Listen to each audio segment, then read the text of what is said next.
A, meeting opening. A1, call to order. A2, adoption of the agenda. Are there any consent agenda items that a board member would like to have discussed as an action item?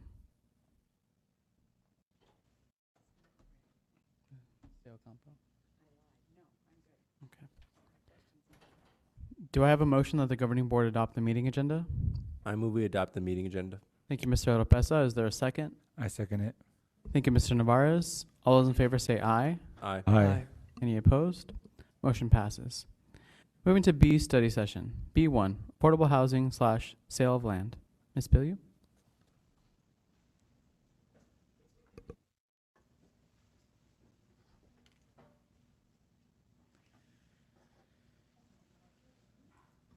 The green light's supposed to be on. President Conchas, Vice President De Ocampo, members of the board, we appreciate your time during the study session as it will help our committee move forward with this exciting opportunity.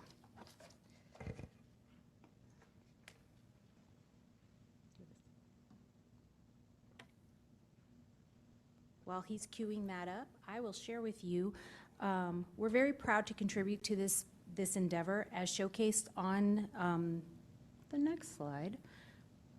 Sorry, Ruben, I don't know which button to push. As showcased on the screen, we are very committed. Our committee, which is comprised of various Alhambra leaders, community partners, and Mr. Solorio, we've been diligently working toward a common goal. The team was tasked with exploring the potential of using or utilizing unused district land, and our aim is to address a very pressing need in our community, which is affordable housing. So today's objective is threefold. We're here to provide you with an update on our progress. We want to outcome our forthcoming actions, and we want to seek your valuable input regarding the future of the old Alhambra gym as it relates to our project and the alignment of the overarching objective of fostering greater accessibility to affordable housing for the Alhambra community. I don't know if this, it's not clicking. Thank you. So this slide outlines the schedule for our time together during the study session, and we have a lot to get done, including a quick field trip in the middle, so I'm gonna get moving. Next slide, please. So, progress for the committee so far. You have been afforded a December 2022 proof of concept. There was an updated presentation in May of 23, which also you approved the land sale during that time. In November, we moved into actually getting some work done towards that end, which was the ALTA survey, and then we met with IDA, regarding the process and potential partnership discussion. Moving into December of 23, we then also engaged potential developers, and in February of 2024, we had UMOM, which is one of the partners we've been collaborating with, walk the site, and the ALTA was complete. In March of 24, just recently, the plot lines were determined, with the goal of the plot lines being that Alhambra retained what they needed of the parcels and gave up as much of the land that was unused and unneeded for the purpose of as many heads and beds as possible. And now we are to April of 2024, which is the study session. So I'm going to ask Dan, a member of our committee, he's coming up to share with you our next steps.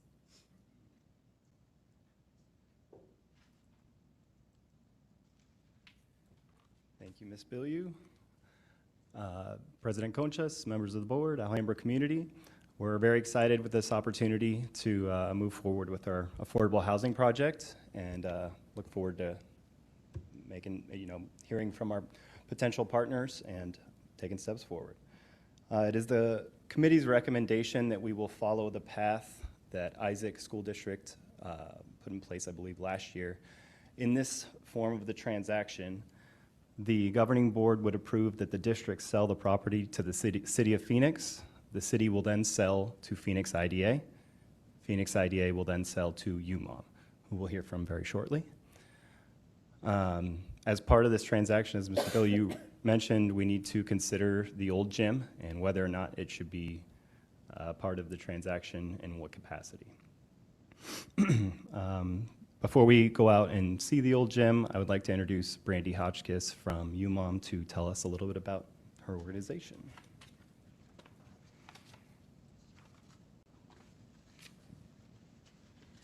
Hi there. Thank you for having me. If you could please click to the slides. I don't know what I'm supposed to work up here, please. Oh, maybe it didn't get in there. Okay, sorry about that. Well, I think in the slide packet that you might get emailed or in a handout, there are some UMOM slides, and I'm not going to bore you by just reading directly off of them. I don't know if any of you are familiar with UMOM or their affordable housing arm, Helping Hands Housing Services. So if you hear Helping Hands, that's just the affordable housing development arm of UMOM. UMOM started as a homeless shelter in the 3200 Van Buren. They operated as the largest homeless shelter for families for a very long time on one side of the street of Van Buren. One day they said, hey, let's have a capital campaign, and it started off at $24 million. It grew to be $35 million. They bought 2 motels across the street. They moved over, gained, I think it was 66 new beds for the homeless shelter, and then the across the street property became 140 units of affordable housing. That was their first Legacy Crossing 1 and Legacy Crossing 2. That was their first dip in the affordable housing pool. And since then, that's when I first started working with them. Since then, we've built over 1,000 units of affordable housing. Specifically, we just closed and are under construction on 96 units just down the street, 3101 West McDowell, which was utilizing Isaac's school property land, doing the kind of mechanism that was just described there. And so we are one of the agencies that focuses not only on the mission of providing affordable housing, but keeping families housed, keeping families with jobs, keeping them wrapped in supportive services, and providing overall best situation for families. So are we doing questions or at the end? Okay, thank you very much. Thank you. And board members, just so you know, in board docs is the full presentation.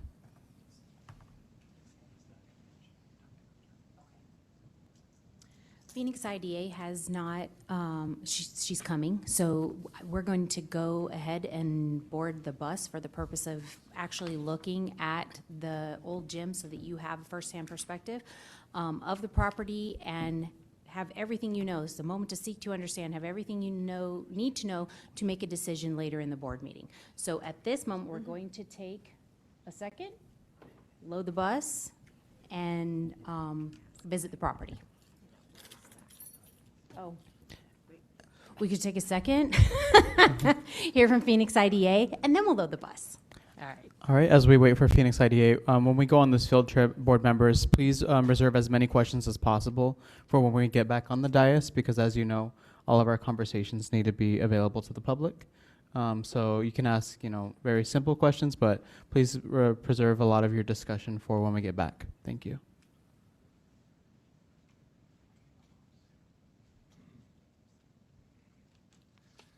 Thank you, Ms. Hotchkiss. And we will now hear from Cindy Stalter from Phoenix IDA, who just arrived, so let's give her a moment. Hi, good afternoon, members of the board. Thank you for having me. I'm Cindy Stotler. I'm the housing director for the Phoenix IDA. And I just came out of Camelback traffic at rush hour, so I'm going to take a breath here. Same. Yeah. It's the Phoenix Industrial Development Authority is the full name, Phoenix IDA abbreviation. We are a nonprofit corporation that is created by state statute. It's a political subdivision of the state, and it's a really close partner of the city of Phoenix, because we're the Phoenix IDA. There are other IDAs. The county has an IDA, the state has an IDA, and other cities have IDAs. So we are the Phoenix IDA associated very closely with Phoenix. Our mission and our goal is to provide access to funding and capital for projects that benefit underserved communities. Very broad, but we really try to do good work with nonprofits, healthcare facilities, and things like that really served our underserved in the Phoenix area and sometimes outside of Phoenix. Am I running the show here? There we go. Somebody did it. The three main things that we do are, the very main thing that we do is private activity bonds. That's why we are created. That's why industrial development authorities exist, is to issue private activity bonds. And those are tax exempt bonds that people use to fund things like healthcare clinics, or, like a food distribution center for St. Mary's Food Bank, but also housing, affordable housing, is built with a lot of private activity bonds in conjunction with low-income housing tax credits. And that's what we've done in the past with UMOM at another school district, was we did private activity bonds and 4% low-income housing tax credits to put together the capital stack needed to build the affordable housing on that school district property. Another big program we have is the homeownership opportunity program, where we offer lower interest rates, down payment assistance, and things like that to special populations, middle to low income residents of Maricopa County, and that's called Home in 5, and you can look that up on our website. I think we've helped about 25,000 people since we opened that program up a couple years ago. And then we also do community investments. So we get bond proceeds. When we issue bonds, we get the proceeds back. And when we do a lot of deals, we have a lot of proceeds. And we take those proceeds, as long as they're in excess of our costs, we issue grants. So we have a lot of grant programs that we've done over the years. We have a scholarship program for kids that are going to community college in Maricopa County or going to ASU. We continue to do that as well. Those are most of the things that we've done. I think we've done 10 million in grants in the last, since 2012. So we really love doing the grants. That's one of our favorite things. So we really try to make more money and issue more bonds so we can do more grants. Let's see, next. Thank you. So just talking about school district property transactions and how they work. I'm not sure how much you've heard about how they work. I know that you know there's two different ways you can sell school district property. You can go to the voters and ask the voters to allow you to sell school district property, but you can also do it directly to a state, a city, county, or tribal government. That is in state statute. It's ARS 15342. That's what we use to accommodate or to facilitate the sale for Isaac School District, the very first one that we've done. We partnered with the City of Phoenix, so it was kind of a three-way sale. It was Isaac School District, City of Phoenix, Phoenix IDA. City of Phoenix bought the property technically from Isaac School District, and then in order to meet the requirement of state statute, the public purpose, because I should have started with this, but you can sell to a state, city, or county. It has to serve a public purpose, that's in the law, and then it also has to not interfere with any of your business, the school business, for the school district. Those are the three things, criteria that you have to meet. So the public purpose was enacted by the city. When the city purchased the land, they put a land use restriction on that land. So it restricts the use to affordable housing, and I think it was a 50-year land use restriction. So that serves the public purpose. Affordable housing, definitely generally accepted. We had a lot of legal opinions that affordable housing is a public purpose and does serve a public purpose as stated in the statute. And also, it's not the only thing. A healthcare clinic or something else like that would also serve a public purpose. So just for your information, it doesn't have to just be housing. It just has to serve a public purpose. So city placed the land use restriction on it and then passed the ownership back onto the IDA. We are holding the property. And we are the lessor. So UMOM, who built the final project, is actually paying us as they're the lessee and we are the lessor, and we are holding the property indefinitely. And that is part of our partnership with the city. City did not want to own the property. They didn't want to manage it or be any part of that. They just wanted to facilitate the sale, and it meets their goal of increasing affordable housing. So great partnership. We sold the bonds for that project, and it's under construction right now. So we are very happy with how that worked, and would love to do more deals like that because it kind of serves all of our goals to increase affordable housing, to help the underserved communities, help City of Phoenix goals, and it also helps school district to sell property you're not using and having to maintain. And it also brings in, if we can build family housing, it would bring in more families that can go to your schools and attend your schools. So I think it's a win-win. So really excited about the possibilities of these kind of deals happening in the future. Okay, thank you. So, next slide. We will be visiting the actual property. I'm going to give you a thinking job while we're on the bus, and I appreciate your guidance, President Conchas, regarding discussion. When we return, Matt is prepared to share research, thoughts, ideas on past projects so that we can understand potential costs as it relates to the gym and the use of the gym. He also is prepared to share with you challenges that the property may or may not have. Mr. Huseman is prepared. He has the historical perspective of how the gym was used and the significance it may have to previous Alhambra alumni. And so he has that perspective if you're curious and ask questions about that. We also have, the committee has engaged in ideas regarding potential ways to memorialize the gym if the decision is to not put a restriction in the sale for how it's used. So I can contribute thoughts towards those discussions. So we are prepared to enter into discussion when we return from the gym visit and are happy to engage in your questions. So that is your thinking job. That is a lot. And we're going to board the bus now.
The last portion of our study session is devoted to discussion and question and answer.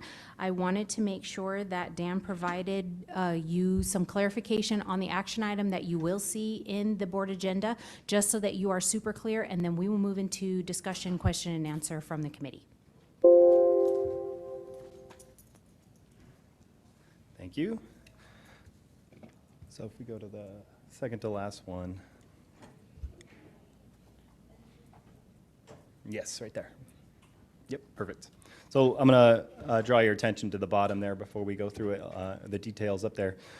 A yes vote on one of these items is needed for the committee to engage legal counsel to draft the resolution supporting the use of the parcel along Grand Avenue for the purpose of affordable housing.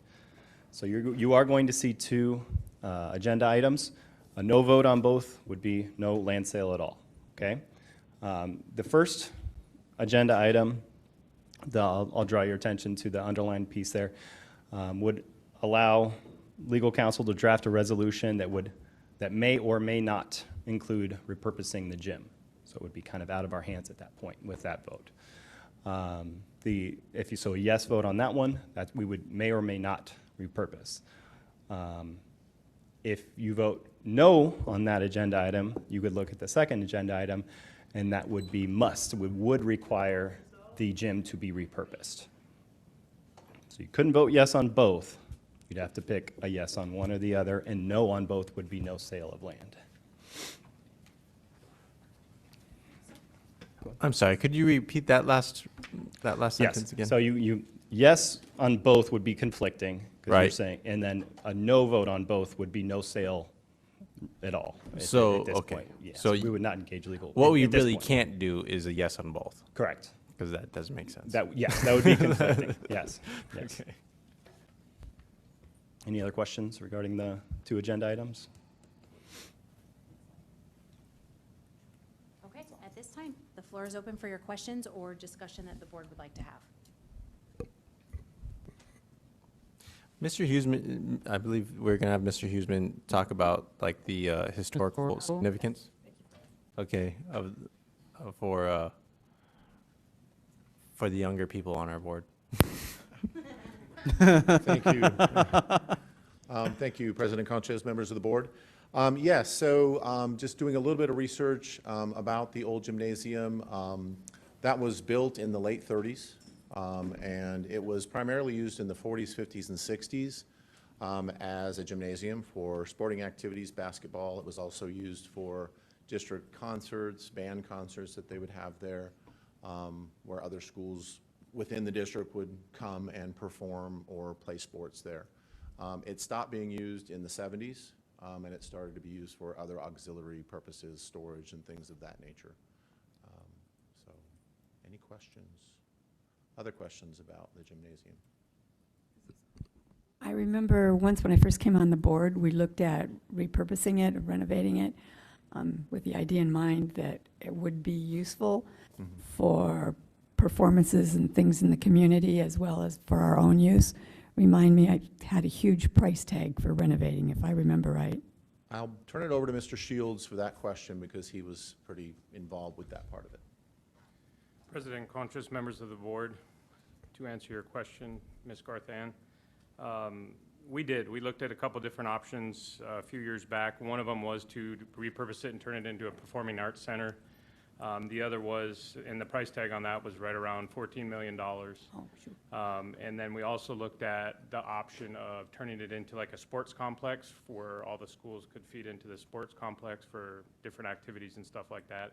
That came in a little bit cheaper, but it was about $12 million for that. So at that point, those were kind of the two of the different options that we were looking at, and that was kind of where it stood.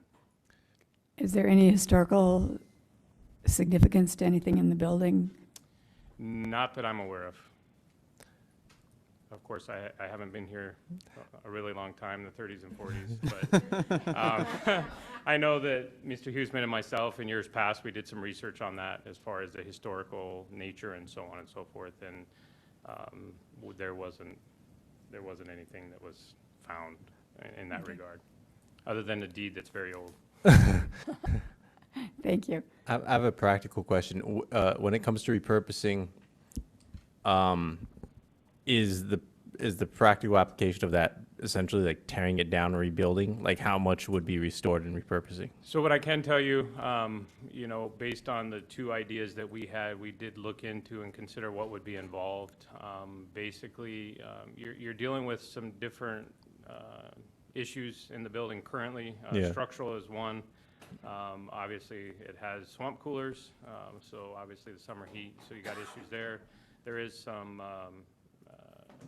asbestos, lead-based paint. Obviously, it was built back in the 30s, 40s, so you have those factors and those variables as well. So basically, essentially, you would have to first start off by assessing that, determining what type of remediation needed to happen, and then kind of build from there.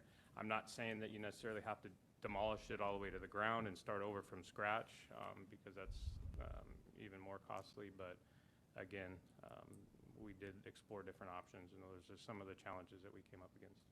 Okay.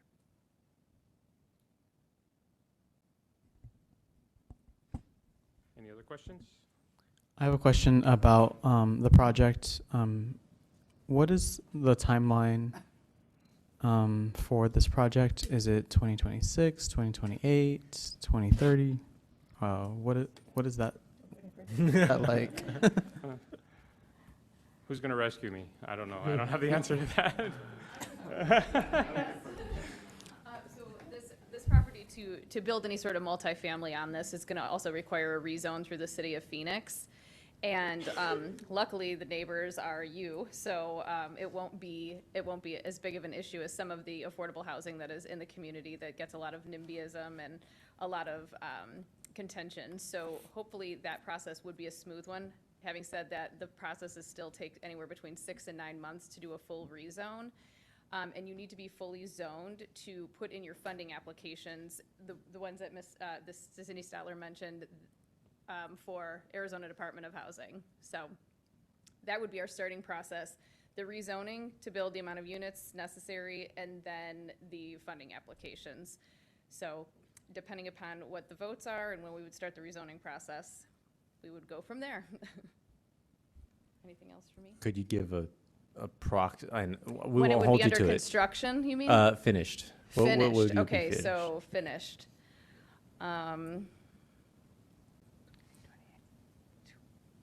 27, 26, 27? 26. Okay. So we won't all be old by then. Wait a minute, I'm already old. I will be old.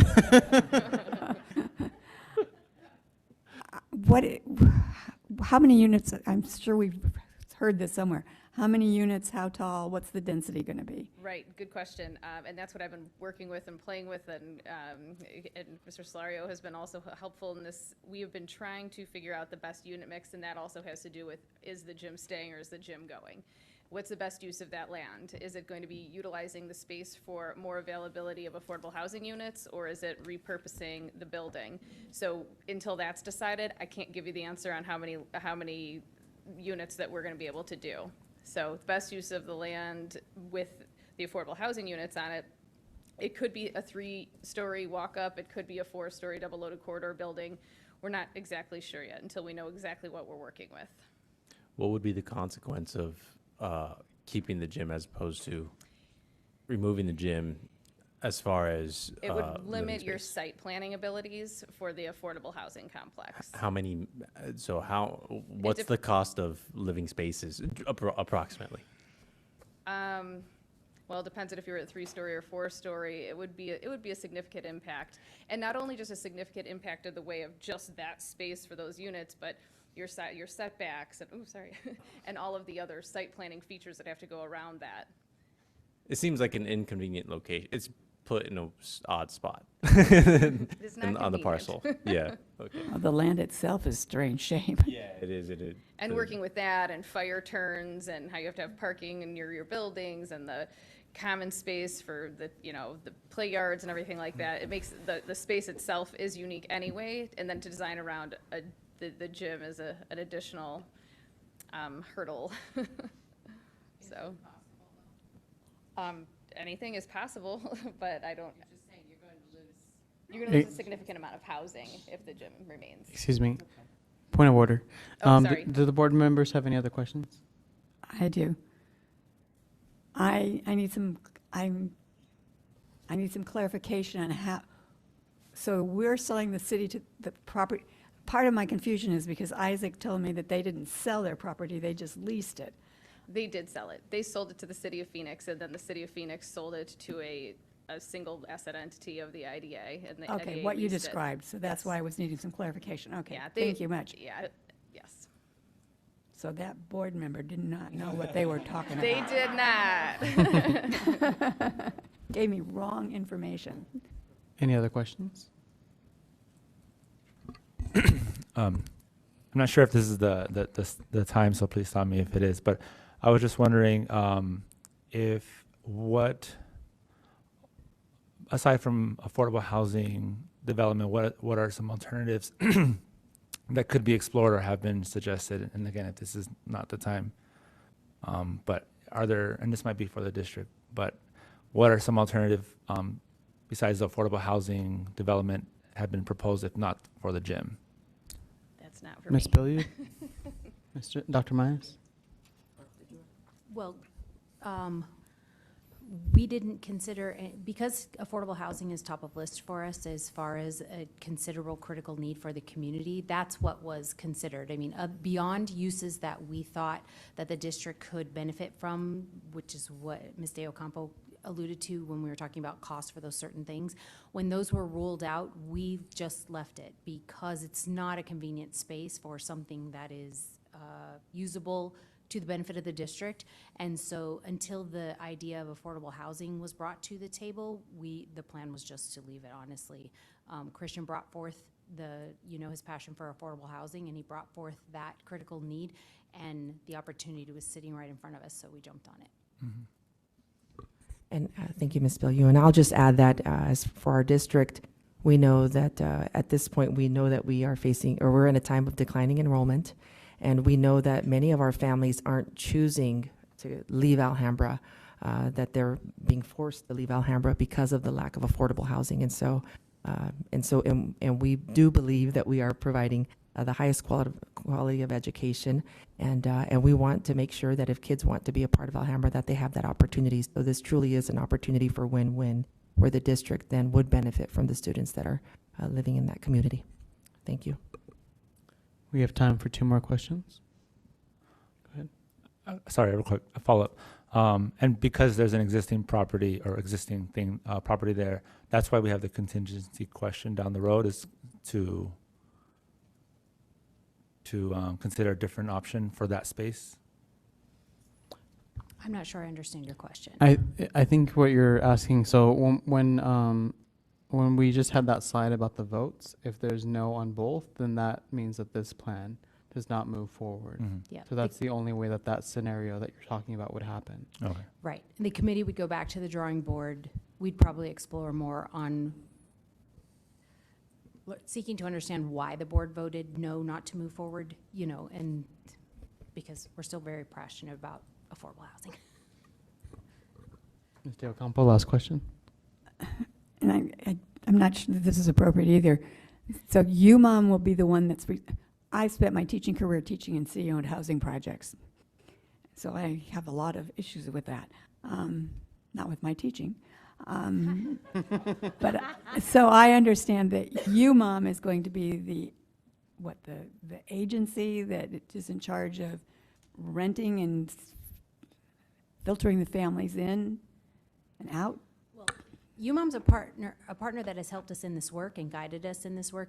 Nothing is firm yet, but yes, UMOM does support that part. We don't.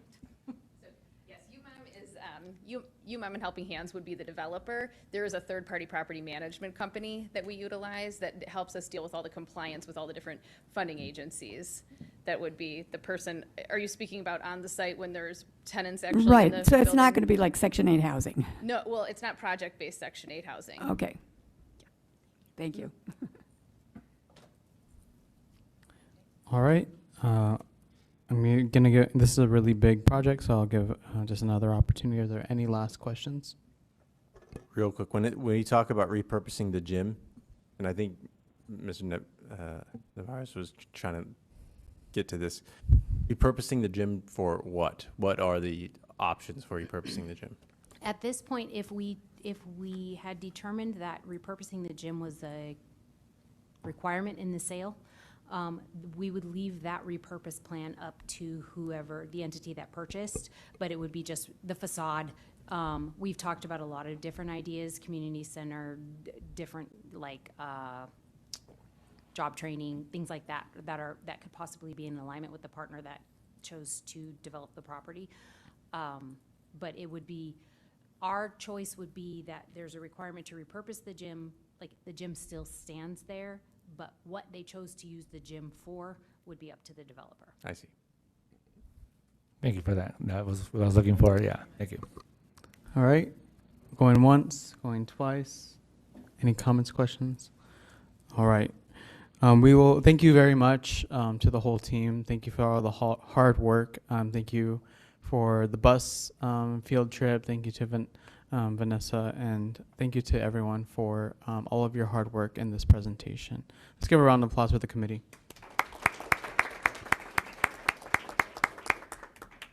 All right, we'll go to C1, Pledge of Allegiance.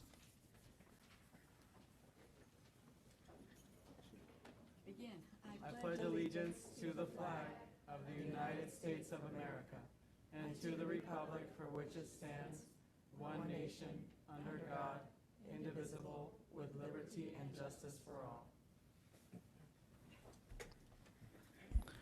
Thank you. We'll go to D1, Excellence in Attendance. Thank you, President Conchas, governing board members, and Superintendent Dr. Maez. I want to remind us that this year, Alhambra jumped fiercely and fearlessly into the initiative of tackling chronic absenteeism, improving student attendance, and really growing our culture into believing that the best place for our students to be is in school each and every day of the week.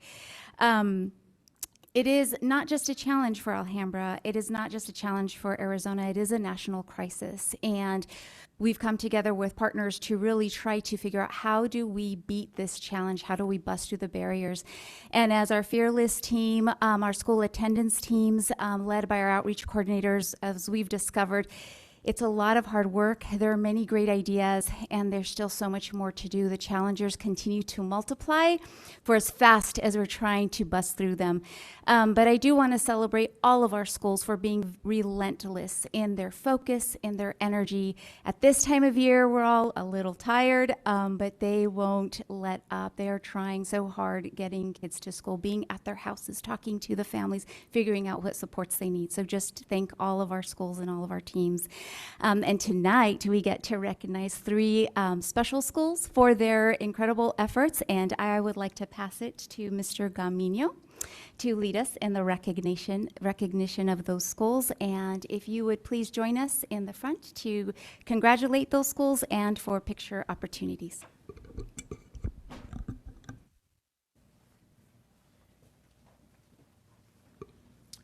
President Gonchas, governing board members, Superintendent Dr. Maez. Today, we are here to recognize and celebrate the outstanding achievements of 3 schools as they relate to attendance. First off, we have the Global Academy of Phoenix. GAP has truly exemplified excellence in their performance of attendance, achieving the district goal for the 3rd quarter of 93 to 94%. Additionally, they have shown positive growth from last year to this year, showcasing their dedication to the work. And moreover, they are within the top of attendance percentages in our district. Representing the Global Academy of Phoenix today is Principal Alfonso Lende. Congratulations.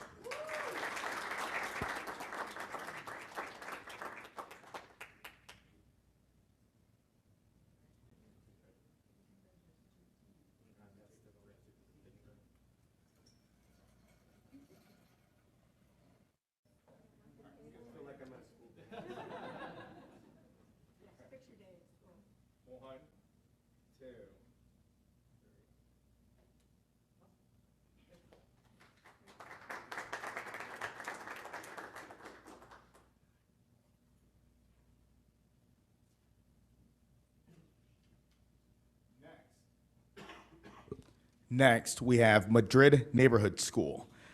Like the Global Academy of Phoenix team at Madrid, they've shown remarkable growth and dedication. They have demonstrated positive growth from last year to this year and are also within the top of attendance percentages in our district for this quarter. Their commitment to excellence is truly commendable, and representing Madrid tonight, Principal Stacy O'Rourke.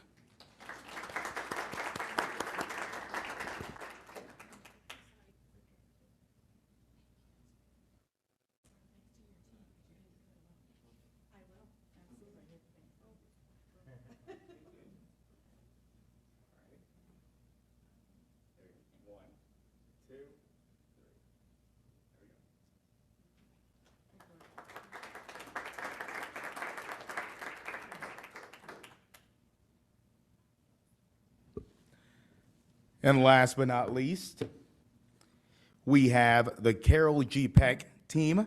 The Carol G. Peck School has shown exceptional dedication to their commitment of our attendance. Like the Global Academy of Phoenix and Madrid, they have demonstrated positive growth from last year to this and are also within the top attendance percentages for our district this quarter. Their hard work and perseverance has truly paid off.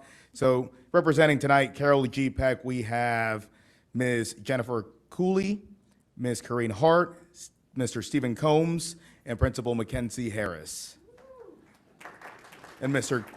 Colleen Seiner.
Let's give one more round of applause for Carol G. Peck, Global Academy of Phoenix, and the Madrid Neighborhood School.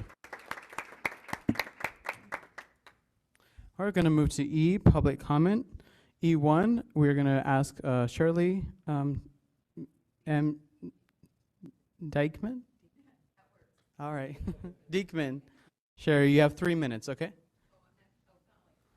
There you go. Well, first of all, I'd just like to give you the history, and I'm terribly sorry. I've actually only been to board meetings many years ago when my kids were in school, so I kind of didn't mean to invade your space here in that sense, but I'm glad I'm here. You're welcome. First of all, I'm Shirley Diekman. I am the Alhambra Neighborhood Association volunteer leader. I was involved in Alhambra, especially when Carolyn Gross Peck was here. Our initiative is the one that got Granada East and West done, and all of Barcelona and all of them redone. My kids started at Granada East, or Granada West, when it was still military dorms, kind of left over from World War something, you know.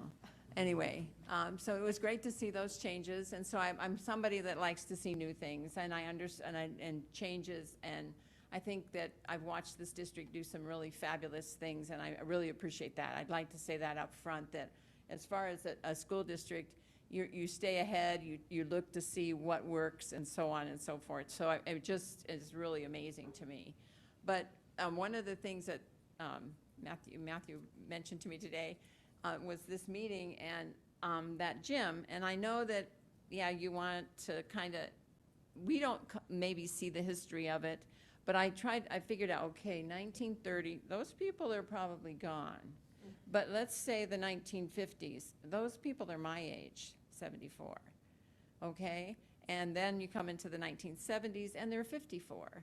So if there would be some way to reach out to them in some historic way and find out if that's valuable to them and what they might be able to bring to the table as far as, hey, yeah, we understand, you know, things change, we need the space, you know, like she was saying. Now, you're selling it, I didn't realize, you're selling it to the city of Phoenix, that's the plan? So they'll be finding the developer. There's got to be developers out there with foresight and desire to keep something that has some historical value. To me, it would if I were 74 and had played in that gym. I didn't. I could tell you what school I went to here, but I went to Madison Simus. So, but anyway, I'm just saying that I would really like to see in some way if the board could find a way to reach out to those 54-year-olds, those 74-year-olds, and say, if we save it, 30 seconds. we need $12 million. You know what I mean? Let's see if they can't come up with a way to help us save it without having to, you know, because that's too much for Alhambra School District at this point. Okay, thank you. Thank you. All right, we're going to move to F, consent agenda. F1, approval of consent agenda item. I call for a motion that the governing board approve consent agenda items F2 to F12. I move that we approve the consent agenda items F2 through F12. Thank you, Ms. De Ocampo. Is there a second? I second it. Thank you, Mr. Navarez. All those in favor say aye. Aye. Aye. Aye. That motion passes.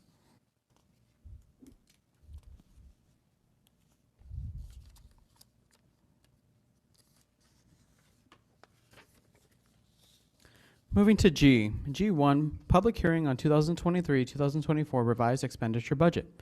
Pursuant to ARS 38-431.02, this public hearing is convened to allow the board to receive public comments prior to consideration and/or approval of the 2023-2024 revised expenditure budget. Mr. Coffinger, Director, Business Services, will provide a summary of the revised budget changes and is available to answer any questions prior to the board's consideration for approval of the 2023-2024 revised expenditure budget. Good evening again, President Conchas, governing board members, Dr. Maez, and Alhambra community. I wanted to take a second to run through the changes that will be shown in this May revision.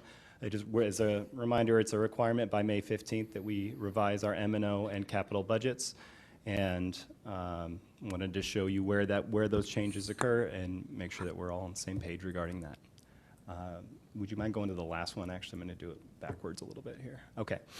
So combining the M&O and capital budgets, we're having an increase of $112,315. This is due to adjustments in our current year ADM. As you know, we are based on current year funding, and that's always a moving target. And actually doesn't get finalized until next year when we realize our real carry forward with next year's budget. And also our M&O override. So, you know, in our whole M&O budget, pretty small change there. The only other change we're going to see is due to the solar project that was $10 million. Solar needs to be paid out of capital funds, so we are moving $3 million of that $10 million total project. $3 million of M&O is going towards that and being transferred to capital to help pay for the solar project. All right, now would you mind going back to the front? Thank you, Ruben. Okay, so in our M&O budget, those two highlighted spots, you see employee benefits in our instruction function, as well as the K-3 reading program. That portion, all under employee benefits. There is no spot in our budget for carry forward, so it goes somewhere, and this is traditionally where we have put our funds that would be our carry forwards. It's got to go somewhere. So you can see, like, looking at the salaries and the employee benefits, that ratio's actually almost 1-to-1, right? Is it 32 and 22? But that's just because that's generally where our carry forward lives, and that's where we're making our adjustments as we historically have. If you go to the next one, please. In our capital, I know that's a little smaller, so it's tough to see. But our changes to the capital budget are going in our facilities acquisition and construction. So that is also typically where we just have adjusted as I mentioned, our current year funding is always a moving target, so that's generally where we are making our adjustments at the end of the year. And then the last page in our budget in the presentation, even smaller now, I know, but that is showing the transfer of our M&O funds, that $3 million to capital in order to pay for that solar project. So no change in dollars there, just a shift in buckets. And that is all. If there are any questions, I'm happy to answer. Any questions from the board?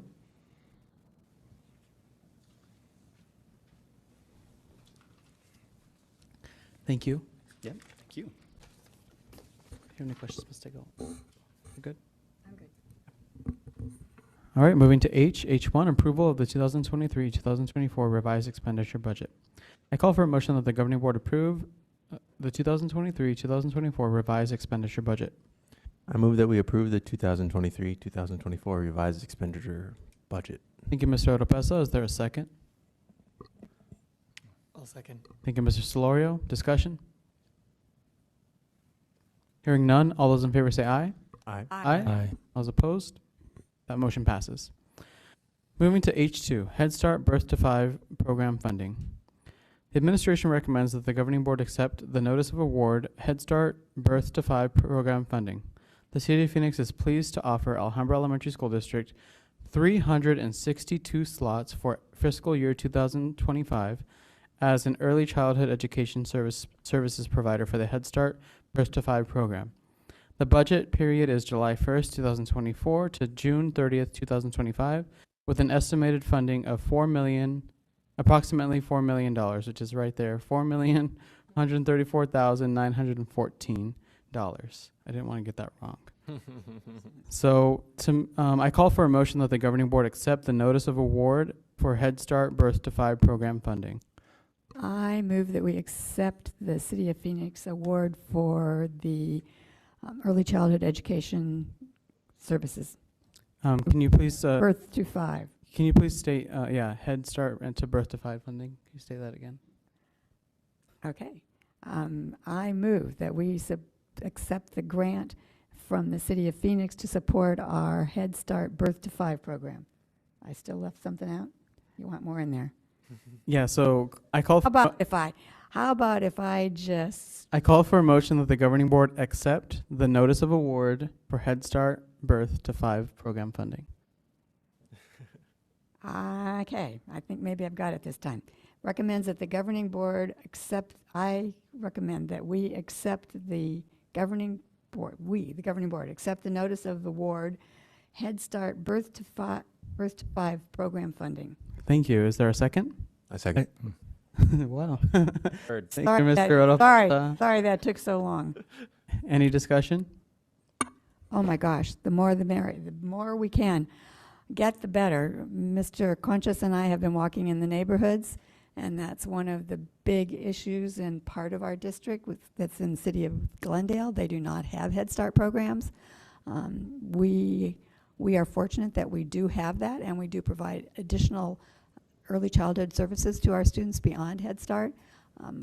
We are an awesome district for providing that. It not only helps our families, it helps us as a district grow our learners from preschool on up to 8th grade. So the money is well spent in helping our students. Thank you. Any other discussion?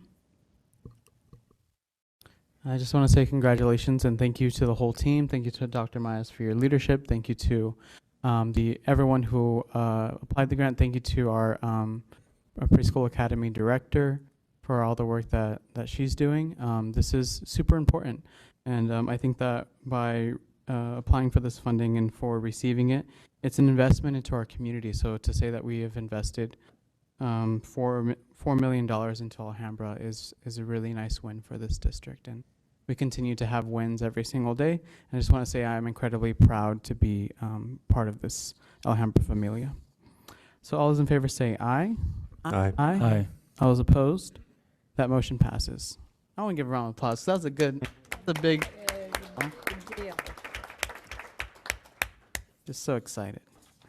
All right, moving to I, board policies. First reading of policy EBAA, reporting of hazards warning systems. I call for a motion that the governing board approve the first reading of policy EBAA, reporting of hazards warning systems. I move that the governing board approve the first reading of policy EBAA, reporting of hazards warning systems. Thank you, Mr. Navarez. Is there a second? I'll second. Thank you, Mr. Solorio. Any discussion? Hearing none, all those in favor say aye. Aye. Aye. Any opposed? That motion passes. Moving to I2, the first reading of policy EEAA, walkers and riders. I call for a motion that the governing board approve the first reading of policy EEAA, walkers and riders. Need someone to motion. I'm not. I move that we approve the first reading of policy EEAA, walkers and riders. Thank you, Mr. Lopeza. Is there a I'll second. Thank you, Ms. De Ocampo. Any discussion? Hearing none, all those in favor say aye. Aye. Any opposed? That motion passes. Moving to J, Human Resources. J1, new position for the preschool student transition specialist. I call for a motion that the governing board approve the addition of a new position titled preschool student transition specialist. All right, going to try this again. I move that the governing board approve the addition of a new position titled preschool student transition specialist. Thank you, Ms. De Ocampo. Is there a second? I second it. Thank you, Mr. Navarez. Discussion? I am, again, I'm impressed by what we do with our early child this district. And this particular position lists a number of focal points that this person will be responsible for. And if you read the job description, it includes things like social interaction, facilitating social interaction, supporting emotional needs of our students. These are all things that we oftentimes don't accept a responsibility for as a school district, and especially not with our younger children. So the fact that we are looking at the importance of having someone support our young children as they transition from a preschool setting to a kindergarten setting, and if any of you have any young children, you will understand what a big change that is from the familial preschool setting to the academic kindergarten situation in a schoolroom. I actually, through some feat of I don't know what, have my kindergarten report card. I failed NAP. That was the big thing on my kindergarten report card. We have come a long way since then. So this will not only help our families understand what our students are going through as our little ones, as they move from being the preschooler to the main campus of a kindergarten, but it'll help our students make those adjustments as well. So thank you, whoever had the foresight to come up with this position. I applaud you for doing that. I can also imagine that this will greatly help kindergarten teachers as well, as they can receive preschoolers that have had that attention. So, I'd like to say I do appreciate the district's dedication and continued dedication and attention towards ensuring that we have a robust system here. And so, like our previous board members were saying, this is helpful to that objective. So thank you for that. my kindergartner cried every day for the first month. Oh. And so I can appreciate this one. Yeah. So did mine, and I was the kindergarten. My apologies. Yeah, I just wanted to address the public and just say that when we have new positions like this, oftentimes we really need to be very critical about adding new positions, especially with our funding situation. But looking at this position and looking at the past position that we approved, it's critical, and it's really important that we support our preschool program. And so that is why I am in support of this. All those in favor say aye. Aye. Aye. Any opposed? Motion passes. Moving to K, new business. K1, affordable housing with no contingency. The administration recommends that the governing board approve AESD legal counsel to draft a resolution for the sale of the Grand Avenue parcel with no contingency. AESD legal counsel to draft a resolution for the sale of the Grand Avenue parcel for the purpose of affordable housing with no contingency regarding the use of the existing gymnasium. So I call for a motion that the governing board approve AESD legal counsel to draft a resolution for the sale of the Grand Avenue parcel with no contingency. I move that the governing board approve AESD legal counsel to draft a resolution for the sale of the Grand Avenue parcel with no contingency. Thank you, Mr. Solorio. Is there a second? A second. Thank you, Mr. Oropesa. Discussion. Yeah, so as you guys have known, I've been participating in the committee for a few months now. And I feel like if this question was being asked 15 years ago, we would have a lot more flexibility. Unfortunately, construction costs have increased, continue to increase. It made it harder and harder to build affordable housing. It used to take just one funding source to build affordable housing. Now it takes 6 to 8, even more than that. And each one of those comes with their own strings attached on rules and regulations and things like that. So the development of affordable housing is as complex as it's ever been and as difficult as it's ever been. And what's needed is as much flexibility as possible. So one thing that I want to highlight is that through this partnership that we've gone through, we've been working with a nonprofit affordable housing developer. They are mission aligned with our district, and also they answer to a board the same way that our district does. And I think that's something to say that says a lot in terms of who we're aligning ourselves with as a district if we were to move forward with this, and knowing that they're there to be a partner.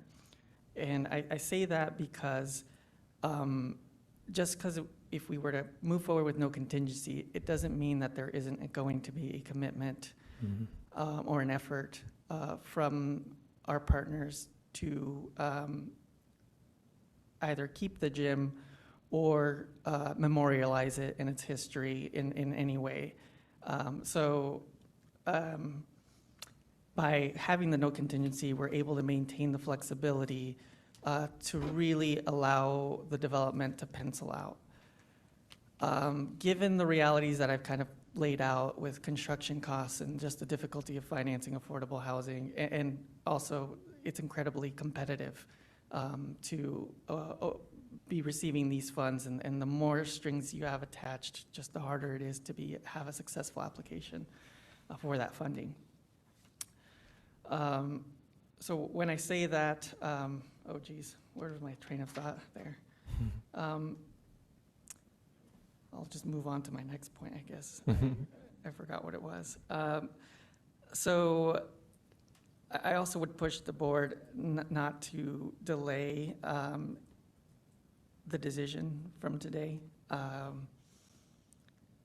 We've kind of backed our schedule into various funding resources, and pushing this out further, it's pushing out the development another year.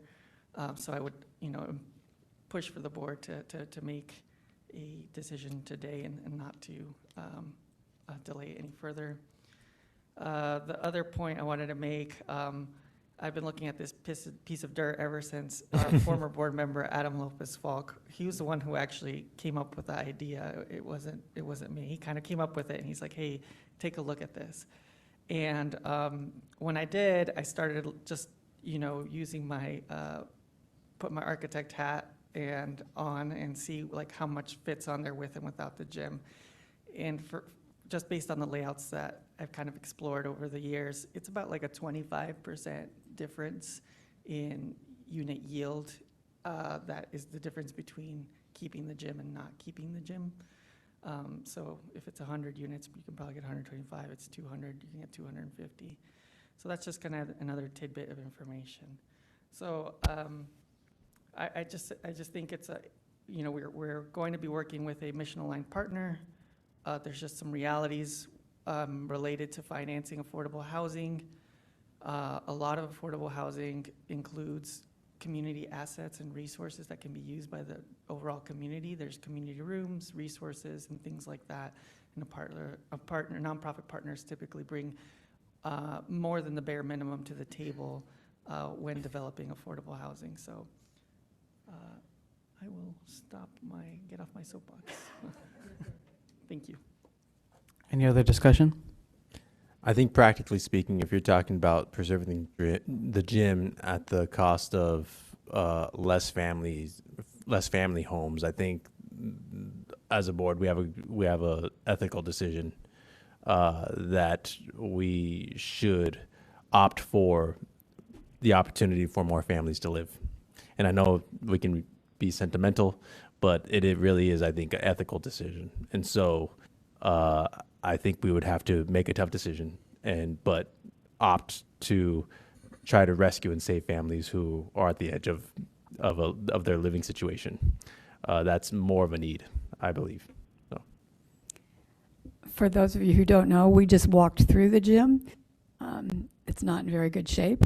It's not, from what I understand, does not have any historical significance. That was one of the questions I asked, because I am a big person but I'm a big one for making sure that we do save some of the landmarks. We have a tendency in Phoenix to, it's 50 years old, tear it down. And you go back east and you see buildings from the 1700s that they've taken care of.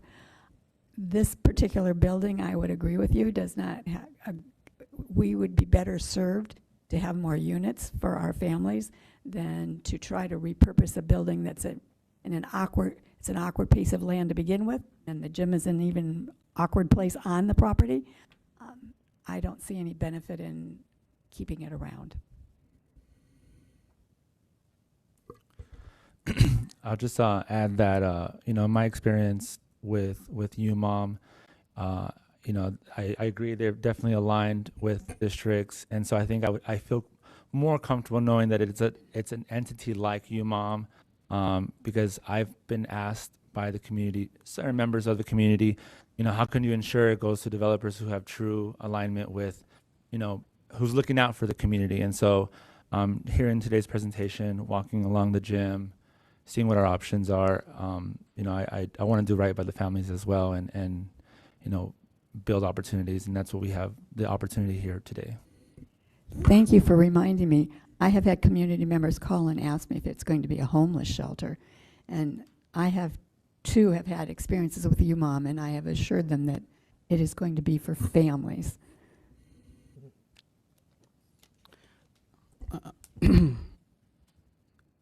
Also, as Mr. Solorio stated, even before I was on the board, I've heard from Mr. Adam Lopez Folk about this piece of land. I think that he wanted the gym to stay in terms of the plan and the designs, but I 100% support the no contingency, and the reason is because this building was built in the 1930s, but we have a 2024 problem. And the problem is that housing has skyrocketed, and that living expenses have skyrocketed, and that we have read the wellness surveys year after year that folks, especially our teachers and staff, are facing higher rents. They're having trouble paying for their mortgages. They're having trouble paying for their electricity bills and food and transportation and all of the basic living necessities in order to survive. And so I appreciate this project and the leadership of Dr. Mayas, because when you came in, you asked us what would we like to see, and we said we needed housing. And you and the whole team, you took the leadership and you said that we're going to do something about it. So I really appreciate you leading the team in terms of getting us to this point. I also want to say thank you, Mr. Solorio, for all of your hard work. Thank you to the whole administration and the cabinet for your tireless hours. I don't know anything about architecture. I don't know anything about the ways that you all had to come together to bring this proposal. And the last thing that I will say is that we had asked our community if they supported this or not through the land sale, and we had told them that this was going to be for housing, and 66% of the voters in 2023, they said yes. And so this is a responsibility for me and also for the board to answer the call that our constituency and our voters and our taxpayers have given us permission to do. So with that, I support this. Thank you. All right, we're going to do a roll call vote. Ms. Dana Lucero.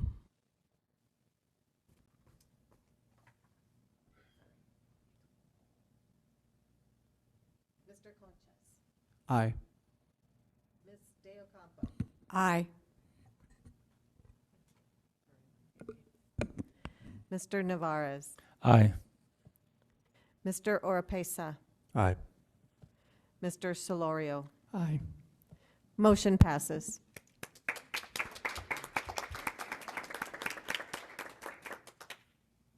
Thank you. We'll move to K2.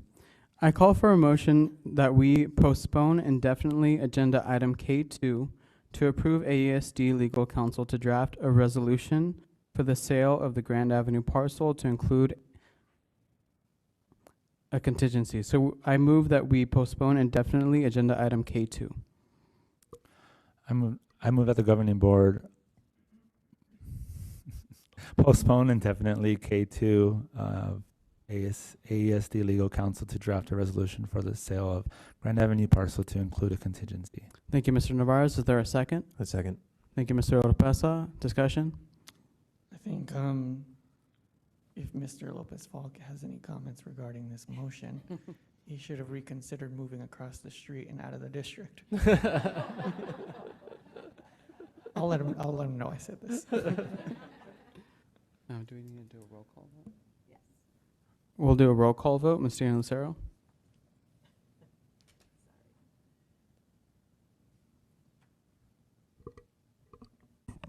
Mr. Conchas. Aye.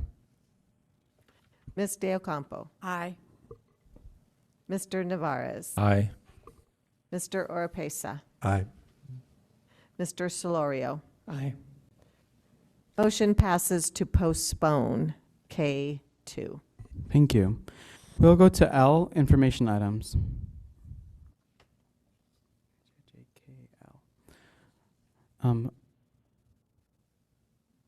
So information items. Sorry, my agenda is a little bit off on the lettering right here. So the L1 is financial report. Okay. The submitted monthly report provides the district's financial status as of the report date, April 9th, 2024, and it's in your board packet.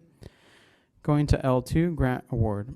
The chart outlines a new grant awarded to the Alhambra Elementary School District since the last board meeting. Moving to L3, 8th grade promotion assignments. You have in your board packet all of the 8th grade promotion assignments for the cabinet members and for the board members. Moving to M, comments and communications. M1, comments from governing board members.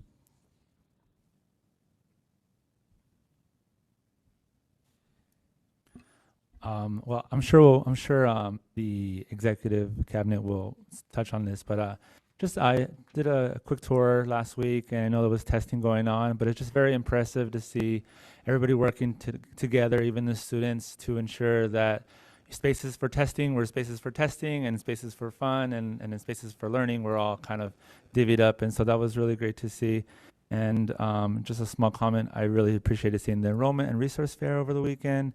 And last comment is there is a community cleanup coming up on the 28th with Senator Bravo for the Adopt a Street along the Granadas. And so if anybody is interested, that's on the 28th on a Saturday.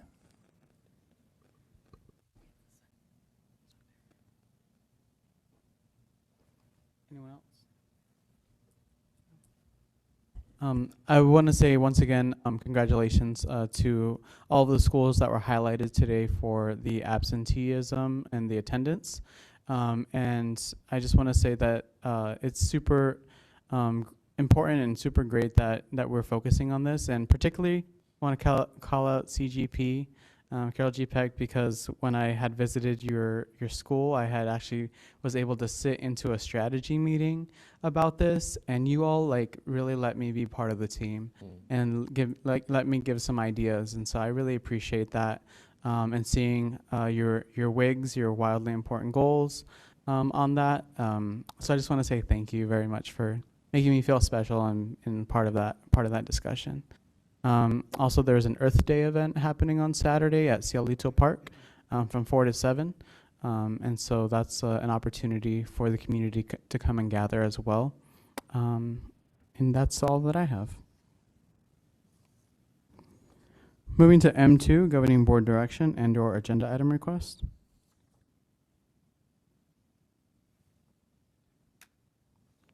Hearing none, we will go to M3, comments from superintendent and executive team.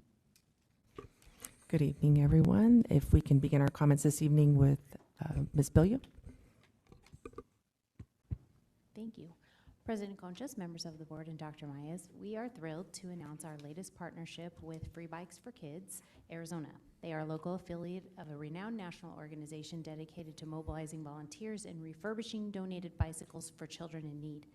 As part of that collaboration, we're allocating space in our former online academy facility to the team, and Free Bikes for Kids is pledging to contribute a minimum of half their yearly inventory to benefit the children of Alhambra. Their first donation, comprising of 8 bicycles and numerous brand new helmets, greatly enhanced last Saturday's enrollment and resource fair.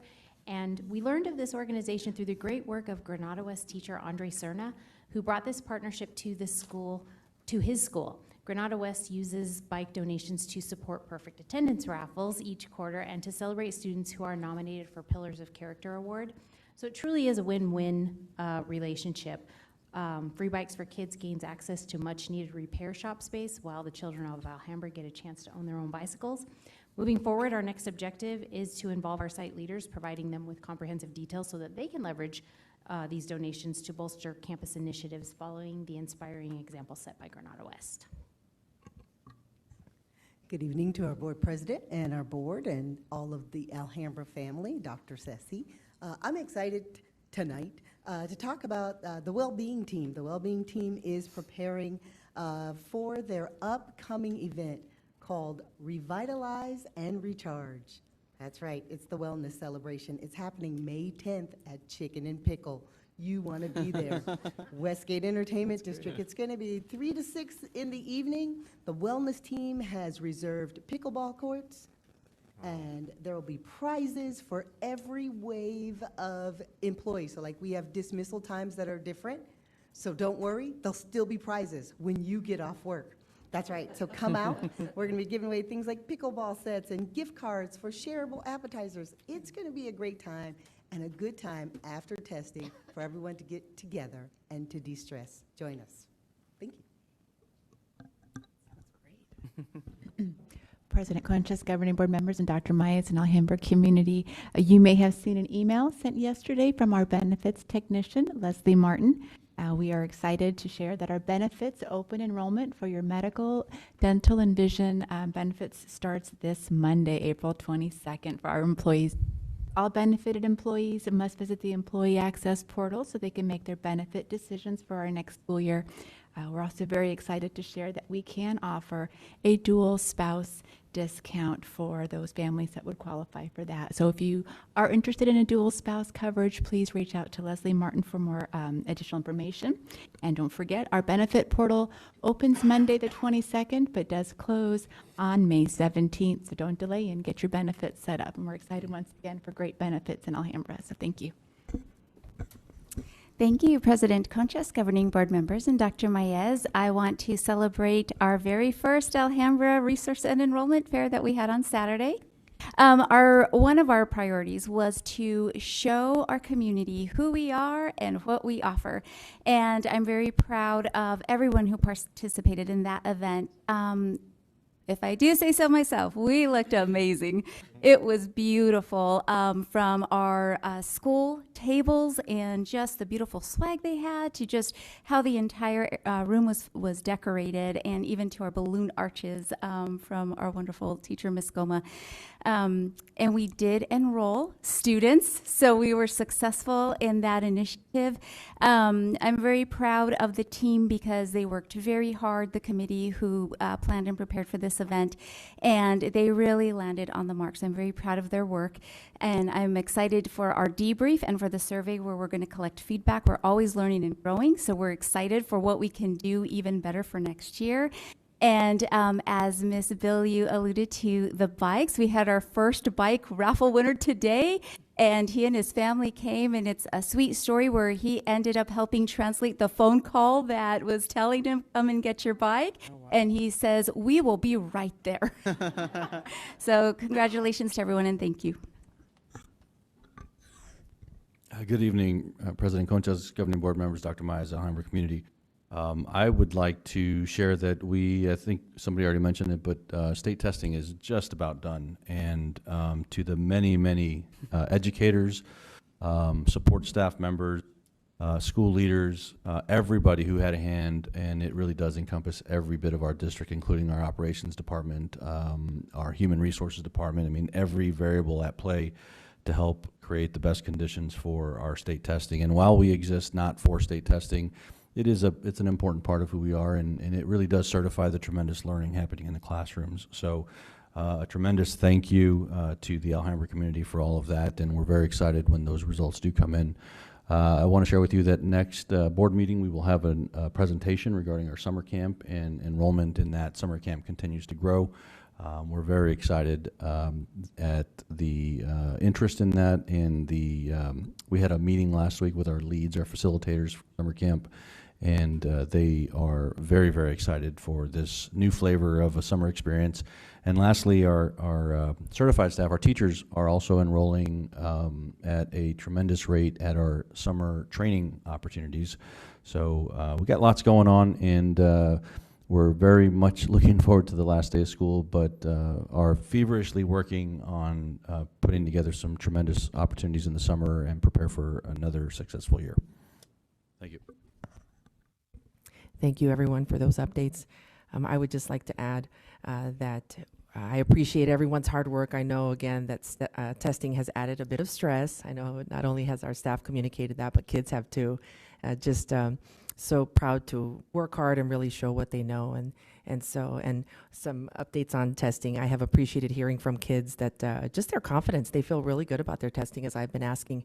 And even our teachers have shared how kids, they actually have been testing longer than they did last year, because kids are actually working hard and reading through and really trying to do their best to show what they know. And so, again, I just celebrate their hard work and the hard work of our staff and our leaders and everyone who's making all of the great things in Alhambra possible. I want to, again, thank Ms. Bilyeu for your work tonight as we continue to move forward with our project for affordable housing. But the RFQ for Head Start, I know that you also worked very closely with Ms. Duron and her team at our APA preschool. And so thank you for that. And we're really excited about the fact that we have that additional support embedded into that grant to be able to provide that support for our preschoolers. And the last thing that I will conclude with is I look forward to the well-being event, but I want to share that I know our district leaders are really excited right now because Teacher Appreciation Week is coming up. And we actually, thank you to Mr. Gamino, who is leading, and also Ms. Gonzalez and all of our cabinet, where we have a little treat in store for our schools. And so in honor of our teachers, but to celebrate all of our staff. And so that's all I'll say, but it's a little surprise that's coming up. And so we appreciate everyone's hard work, and we look forward to celebrating our teachers and Teacher Appreciation Week. And I know our leaders are working hard to prepare a fun week for everybody too. So thank you all, and have a good night. Now I'm interested. Everyone gets a new car. Going to end meeting closing. N1, the next governing board meeting is May 16th. N2, calendar of events. You can check out the calendar of events at alhambraesd.org, and you see all of the amazing things that are going on in the month of May. Going to N3, adjournment. Do I have a motion to adjourn? I move to adjourn. Thank you, Mr. Solorio. Is there a second? I second. Thank you, Mr. Oropesa. Any discussion? All those in favor say aye. Aye. Aye. Any opposed? This meeting is adjourned.